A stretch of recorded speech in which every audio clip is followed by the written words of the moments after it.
구약에는 성막이라고 하는 것이 있었습니다. 그것은 이스라엘 백성들이 하나님 앞에 제사를 드리기 위해서 만든 곳입니다.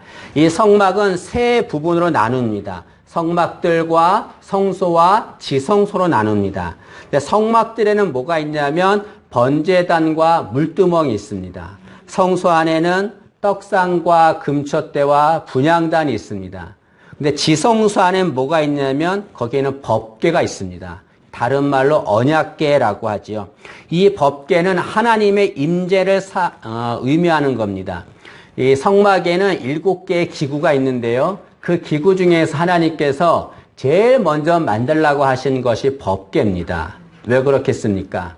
하나님이 법궤를 먼저 만들라고 한 것은 하나님의 임재가 무엇보다 가장 중요한 것임을 알려주기 위해서 그렇습니다. 그래서 유대인들은 법궤를 무척 중요하게 여깁니다. 그들은 세계의 중심은 이스라엘이고 이스라엘의 중심은 성전이고 성전의 중심은 법궤다라고 말합니다. 그 정도로 법궤를 귀하게 여기는 거죠. 여러분, 우리 인생에도 우리 가정에도 우리 교회에도 하나님의 임재가 임하길 원합니다. 가장 중요한 것은 하나님의 임재입니다. 외형이 아무리 좋아도 하나님 앞에는 그건 아무런 의미가 없습니다. 하나님이 가장 보시는 것은 그것에 하나님의 임재가 있느냐 없느냐 그걸 보는 거죠. 여러분, 지성소 안에 법궤가 있다고 했는데요. 지성소의 크기가 얼마나 될까요? 지성소는 6평밖에 되지 않습니다. 여러분, 하나님이 계시면 그곳은 웅장하고 위대해야 되지 않나요? 크고 아름답고 화려해야 되지 않나요? 그런데 하나님이 계신 곳은 6평이에요. 그걸 깜깜합니다. 초라한 곳입니다. 무엇을 말합니까? 하나님 앞에는 외형이 중요하지 않다는 거죠. 뭐가 중요한 겁니까? 하나님의 임재가 중요한 거죠. 여러분, 지성소는 거룩한 곳이라는 말입니다. 6평밖에 안 된 그런 초라한 곳이 어떻게 거룩한 곳이 됩니까? 하나님의 임재가 임하기 때문에 그렇습니다. 여러분, 우리 인생도 우리 가정도 우리 교회도 하나님의 임재가 임하기를 원합니다. 그래서 거룩한 곳 지성소가 되기를 간절히 원합니다. 그런데 이 시간에는 그 지성소 안에 법궤가 있는데 그 법궤 안에 3가지의 물건이 들어있습니다. 그것에 대해서 좀 말씀을 나누고자 합니다. 법궤 안에 3가지 물건이 뭐냐면 4절에 나와 있습니다. 그것은 우리 4절 말씀을 한번 보시면 4절을 보시죠. 금양로와 사면을 더 금으로 싼 언약궤가 있고 이 법궤를 말하죠. 그 안에 법궤 안에 3가지가 있는데 첫째는 만나를 담은 금항아리, 둘째는 아론의 쌍난 지팡이, 셋째는 언약의 돌판들이 있다라고 말합니다. 법궤 안에는 만나를 담은 금항아리, 아론의 쌍난 지팡이, 언약의 돌판들이 있다라고 말합니다. 이 3가지의 물건은 하나님께서 이스라엘 백성들에게 베풀어 주신 은혜를 상징하는 것입니다. 그걸 생각해 보고자 합니다. 첫째로 법궤 안에는 만나를 담은 금항아리가 있습니다. 이것은 공급하시는 하나님의 은혜를 말하는 겁니다. 여러분, 만나는 가시 같고 꿀 섞은 과자와 같은 것입니다. 그런데 이 만나는 하나님께서 이스라엘 백성들이 광야에 있을 때 이스라엘 백성들에게 주신 음식입니다. 이스라엘 백성들이 애굽에서 나왔어요. 광야 생활하는데 애굽에서 가지고 난 음식들이 있습니다. 그것으로 연명을 했습니다. 그런데 그건 한 달 만에 다 소진되고 말았습니다. 고갈되고 말았습니다. 더 이상 먹을 것이 없었습니다. 이스라엘 백성들은 불평했지요. 그런 이스라엘 백성들에게 하나님께서 주신 것이 만나입니다. 이스라엘 백성들은 대략 200만 명이 출애굽을 했습니다. 한 민족이죠. 그런데 그 200만 명 중에서 한 명도 굶주려 죽은 자가 없었습니다. 하나님께서 그들에게 만나를 주셔서 굶주리지 않게 하신 거죠. 그들에게 만나를 공급해 주신 것입니다. 여러분, 하나님이 이스라엘 백성들에게 만나를 공급하셨다는 것을 통해서 우리가 알아야 할 것이 있습니다. 그것이 뭐냐면 하나님은 우리의 육적인 것에도 관심을 가지고 계시다는 거죠. 이스라엘 백성들에게 만나를 주셨다는 것은 그들의 육적인 배고픔을 해결해 주시기 위해서 주신 것입니다. 이것은 하나님은 우리의 육적인 것에도 관심을 갖고 있다는 것을 말하는 거죠. 우리가 하나님에 대해서 오해하는 것들이 있습니다. 그것은 하나님은 신앙적인 것에만 관심을 가지고 있다라고 생각하는 겁니다. 그래서 우리가 육적인 것에 관심을 가지면 그것은 잘못된 것이다 라고 말하는 이들이 있습니다. 여러분, 그렇지 않습니다. 우리가 육적으로 어려움을 당하면 하나님이 기뻐하실까요? 전혀 기뻐하지 않습니다. 우리는 이 세상에 사는 동안에 육적인 몸을 가지고 있습니다. 때문에 우리가 이 세상 사는 동안에 하나님은 우리가 육적인 것에 어려움을 당할 때 관심을 갖고 있는 거죠. 여러분, 신앙은 영적인만 중요한 것이 아닙니다. 육적인 것도 중요하죠. 그 두 가지가 합쳐서 신앙이 되는 겁니다. 하나님은 이스라엘 백성들이 굶주려 있을 때에 만나를 그들에게 공급해 주셨습니다. 하나님은 우리에게 공급해 주시기를 원하시는 분입니다. 하나님이 인간을 창조하셨는데 언제 창조했습니까? 인간을 창조하신 다음에 세상을 이렇게 창조하셨습니까? 하나님은 세상을 다 창조하신 다음에 맨 마지막에 인간을 창조했습니다. 이것은 뭘 말합니까? 하나님은 인간에게 필요한 것들을 공급해 주시려고 미리 준비하셨다는 것을 말하는 거죠. 그만큼 하나님은 우리에게 필요한 것들을 공급해 주시기를 원하시는 분이십니다. 마태복음 6장 30절과 32절에 예수님이 이렇게 말씀하십니다. 오늘 있다가 내일 아궁이에 던져지는 들풀도 하나님이 이렇게 입히시거든 하물며 너희일까 보냐. 믿음이 작은 자들아, 그러므로 염려하여 이르기를 무엇을 먹을까 무엇을 마실까 무엇을 입을까 하지 말라. 이는 다 이방인들이 구하는 것이라. 너희 하늘아버지께서 이 모든 것이 너에게 있어야 할 줄을 아시느니라. 하나님이 뭐라고 말씀하셨습니까? 무엇을 먹을까 무엇을 마실까 염려하지 말라는 거예요. 하나님께서 다 아신다는 거예요. 우리에게 무엇을 공급해 줘야 될지를 하나님은 다 아신다는 거예요. 때문에 염려하지 말라라고 말씀하고 있습니다. 여러분, 하나님은 우리에게 공급해 주시는 분이십니다. 근데 중요한 것이 하나 있는데 우리가 기억해야 될 것은 하나님은 우리에게 공급해 주시는데 우리의 정욕을 위해서 공급해 주지 않는다는 거예요. 하나님은 우리의 필요를 공급해 준다는 겁니다. 간혹 이렇게 불평하는 사람들이 있습니다. 하나님은 내가 원하는 것을 공급해 주지 않으신다. 나는 이것을 원하는데 하나님은 이것을 공급해 주지 않습니다. 라고 불평하는 이들이 있습니다. 그럴 때 여러분, 내가 원하는 것이 정말 하나님의 뜻에 맞는 것인가를 생각해 봐야 합니다. 내가 정욕으로 구하는 것은 아무리 열심히 구해도 하나님은 그것은 공급해 주지 않습니다. 야고보서 4장 3절은 이렇게 말합니다. 구하여도 받지 못함은 정욕으로 쓰려고 잘못 구하기 때문이다. 우리가 아무리 구해도 정욕을 위해서 구하면 하나님은 절대로 공급해 주지 않습니다. 그러나 하나님은 우리가 세상 살아갈 때 필요한 것들 하나님 앞에 요구하면 하나님은 공급해 주시는 거죠. 우리는 이렇게 공급해 주시는 하나님의 은혜를 체험하며 살아야 합니다. 그런데 하나님의 공급하신 은혜를 체험하기 위해서 우리가 해야 할 것이 있습니다. 그것은 매 순간 하나님을 의지해야 한다는 거죠. 하나님께서 이스라엘 백성들에게 만나를 주실 때 얼마큼 주셨을까요? 한 달치를 주셨을까요? 1년치를 주셨을까요? 하나님은 이스라엘 백성들에게 만나를 주실 때 하루치만 주셨습니다. 이스라엘 백성들이 혹시나 해가지고 많이 이틀치를 가져가면 그 다음날 그 만나는 벌레가 생기고 냄새가 났습니다. 먹을 수 없게 되었습니다. 왜 하나님은 이스라엘 백성들에게 하루치만 주셨을까요? 열흘치를 줘도 되고 한 달치를 주면 미리 준비해서 먹어도 되는데 왜 그랬을까요?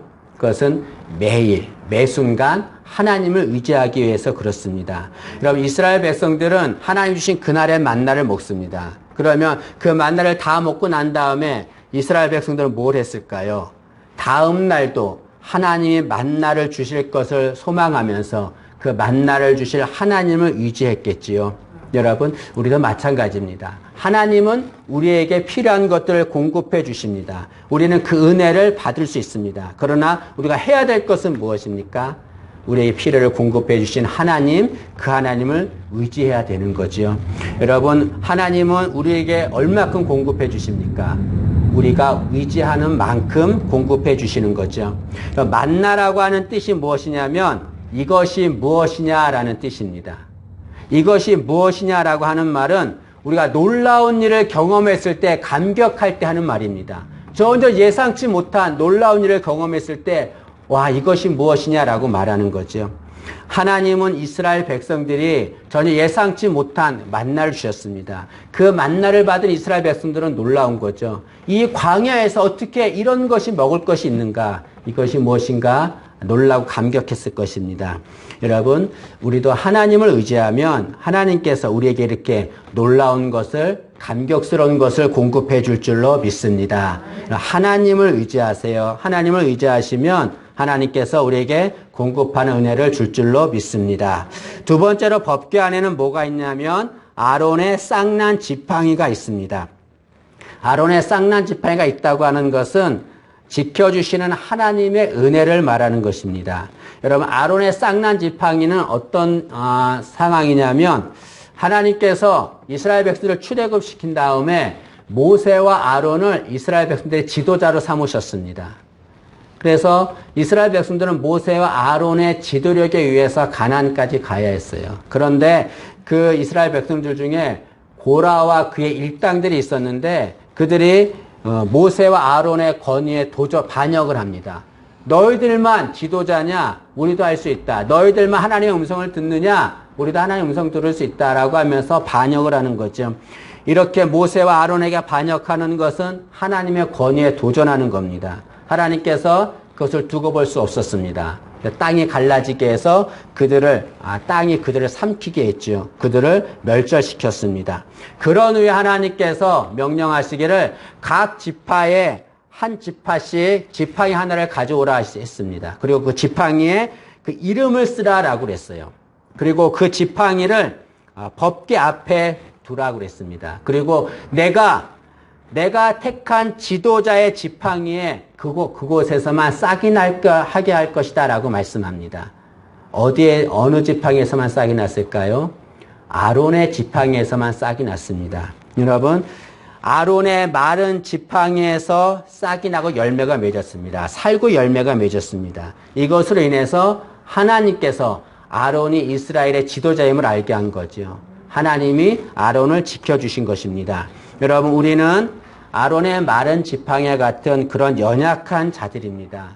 그런 연약한 자, 그런 자들 하나님께서 지켜주시는 거죠. 여러분, 사실 지팡이로 따지면 아론의 지팡이보다 모세의 지팡이가 더 능력이 있습니다. 모세는 그 지팡이로 홍해를 갈랐습니다. 반석을 쳐서 물이 나오게 했습니다. 능력의 지팡이죠. 우리가 생각하면 하나님은 아론의 지팡이보다 능력 있는 모세의 지팡이를 사용하셔서 그곳에 살구 열매가 나게 해야 되지 않는가라고 생각할 수 있습니다. 아론의 지팡이는 모세의 지팡이에 비하면 힘도 없고 연약한 지팡이입니다.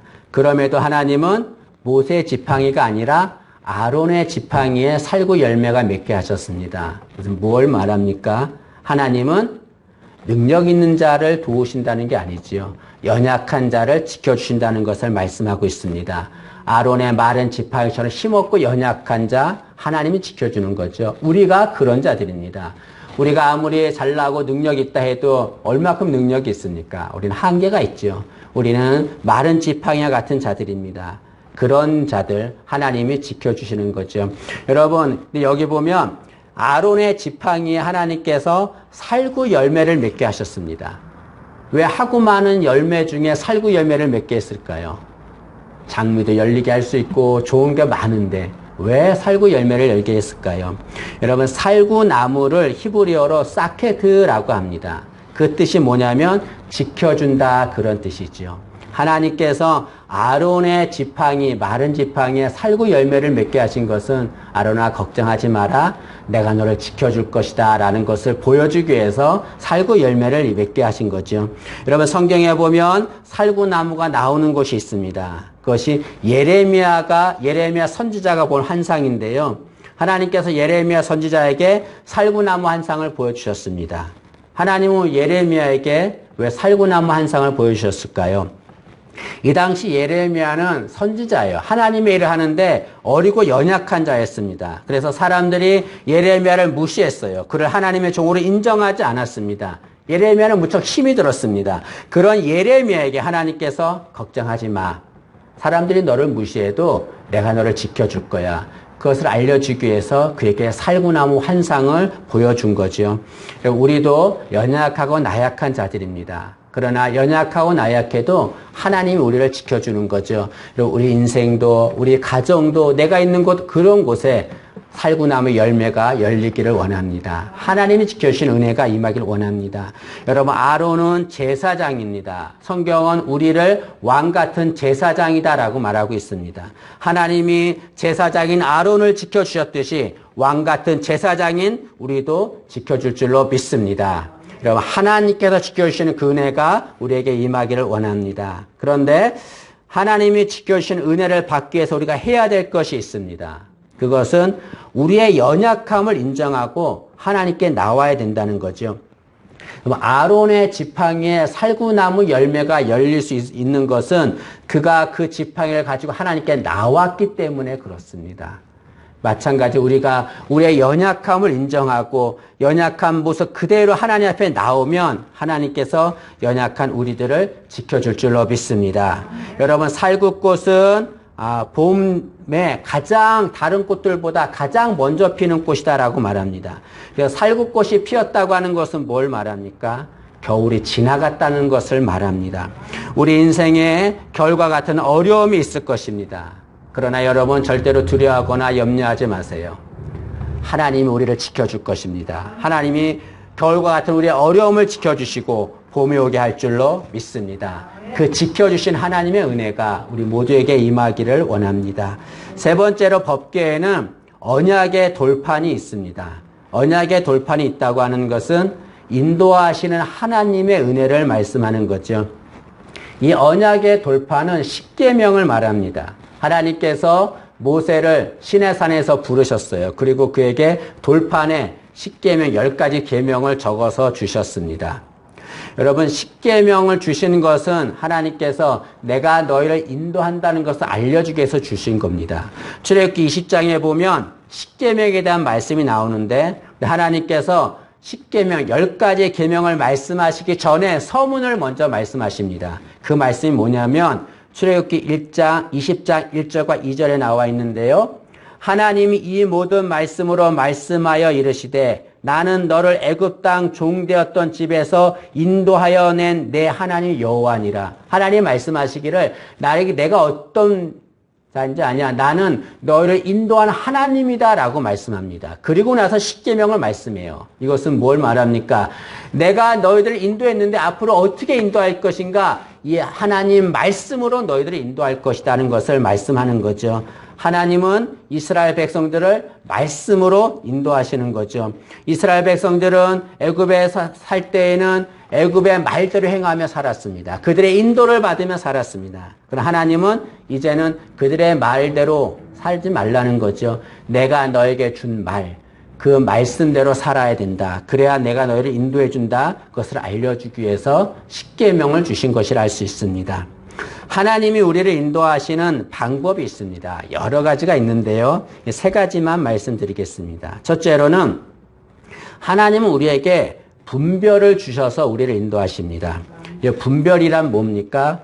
옳은지 그른지를 판단하는 것을 말합니다. 하나님은 우리에게 분별을 주세요. 그래서 우리가 이것을 해야 될지 말아야 될지, 이 길로 가야 될지 가지 말아야 될지를 스스로 분별할 수 있도록 해주십니다. 여러분, 우리 신앙에서 중요한 것은 무엇입니까? 분별은 우리 신앙에서 꼭 있어야 합니다. 우리는 신앙에서 믿음을 중요시 여깁니다. 그러나 믿음만큼 중요한 것이 있다라고 생각합니다. 그것은 분별입니다, 여러분. 믿음에는 반드시 분별이 있어야 합니다. 왜 그렇습니까? 분별이 없는 믿음은 잘못되기 때문에 그렇습니다. 분별이 없이 믿음만 열심히 가지고 있으면 잘못되게 될 수 있어요. 여러분, 이단에 빠진 사람들을 보세요. 얼마나 열심히 있습니까? 믿음 충만하죠. 그러나 그들에게 없는 것이 있어요. 그것이 뭐냐면 분별이 없는 겁니다. 분별이 없어서 그들은 바른 길로 인도함을 받지 못하는 거죠.